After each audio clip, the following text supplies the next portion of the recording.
வீச்சருவா வெடிகுண்டு வீசி சாட்சி பாக்கானன் மா.க. ஸ்டாலின் அவர்கள் தனியால் இல்ல, பாட்டாளிகளை பாதுகாக்கும் முதன்மை தளபதிகளில் ஒருவர்.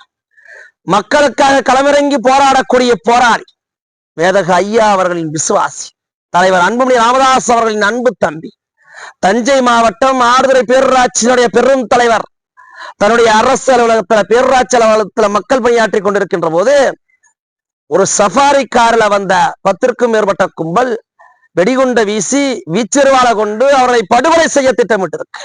அதை தடுக்க முயன்ற 2 பாட்டாளிகள் படுகாயம் அடைந்திருக்கிறார்கள்.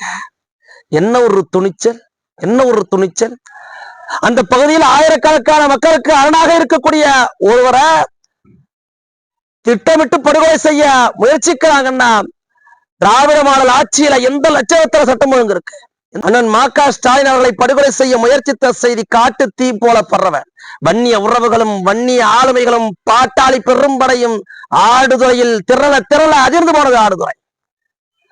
அண்ணன் மா.க. ஸ்டாலின் அவர்கள் மிக பக்குவமாக திரண்டிருந்த சொந்தங்களிடையே எல்லோரும் திரும்பி செல்லுங்கள், மேதக ஐயா அவர்கள் பேசியிருக்கிறார், அண்ணன் அன்புமணி ராமதாஸ் அவர்கள் பேசியிருக்கிறார், எந்த ஒரு அசம்பாவிதமும் நடந்துவிடக் கூடாது, எந்த ஒரு பிரச்சனையும் இங்கே ஏற்பட்டு விடக்கூடாது, காவல்துறை நிச்சயமாக கண்டுபிடித்து தருவார்கள் என்கின்ற நம்பிக்கை வாக்குறுதி அளித்து அங்கே எந்த ஒரு அசம்பாவிதம் நடக்காத வண்ணம் பாட்டாளி சொந்தங்களை சமாதானப்பட முயற்சித்தார்.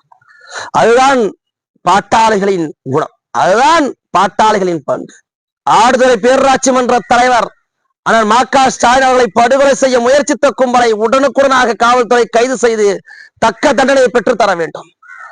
மக்களோடு மக்களாக மக்களுக்காகவே போராடக்கூடிய பாட்டாளி மக்கள் கட்சியின் செயல் வீரர் அண்ணன் மா.க. ஸ்டாலின் அவர்களுக்கு காவல்துறை உரிய பாதுகாப்பு அளித்திட வேண்டும்.